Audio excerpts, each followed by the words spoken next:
നമ്മളിന്നുള്ളത് ഒരു ദീപാവലി മേളയിലാണ് കേട്ടോ. നല്ല കട്ട വെയിൽ, പൊരിഞ്ഞ വെയിലത്താണ് കേട്ടോ നടപ്പ്. ചെന്ന് കയറിയപ്പോൾ തന്നെ നല്ല ആൾക്കൂട്ടം. എന്താണെന്ന് പോയി നോക്കിയപ്പോഴാണ് നറുക്കെടുപ്പിൻ്റെ ടിക്കറ്റ് എടുക്കുന്നതിനുള്ള തിരക്കിലാണ് കേട്ടോ ആൾക്കാർ. ചെന്ന് കയറിയതല്ലേ, നമുക്കും എടുക്കാം 2 ടിക്കറ്റ്. നോക്കണ്ട ഉണ്ണിയെ, അത് ഓഫീസേഴ്സിനുള്ള ഇരിപ്പിടങ്ങളാണ്. നമുക്കുള്ളത് അപ്പുറത്തുണ്ട് കേട്ടോ. എന്തൊരു വെയിലാ! ആ വെയിലത്താണ് കേട്ടോ കുട്ടികൾക്ക് കോമ്പറ്റീഷൻസ് ഒക്കെ ചെയ്യുന്നത്. പിന്നെ പോയത് സ്റ്റോളുകളിലാട്ടോ. ഇഷ്ടംപോലെ സ്റ്റോളുണ്ട് അവിടെ. പിന്നെ നമ്മൾ നേരെ ഫുഡിലോട്ടായിരുന്നു. ആദ്യം പാവബജി, പിന്നെ പാനിപ്പൂരി കണ്ടപ്പോൾ അതിലോട്ടായിട്ടോ സൈഡ് വലി. എന്തായാലും വന്നതല്ലേ, കടകളിലൊക്കെ ഒന്ന് കയറാമെന്ന് വെച്ചു.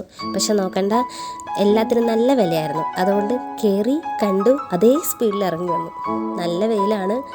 പിന്നെ ചുറ്റിക്കറങ്ങി ഒരു ബിരിയാണിയൊക്കെ കഴിച്ച് അങ്ങ് പിന്നെയും നടന്നു.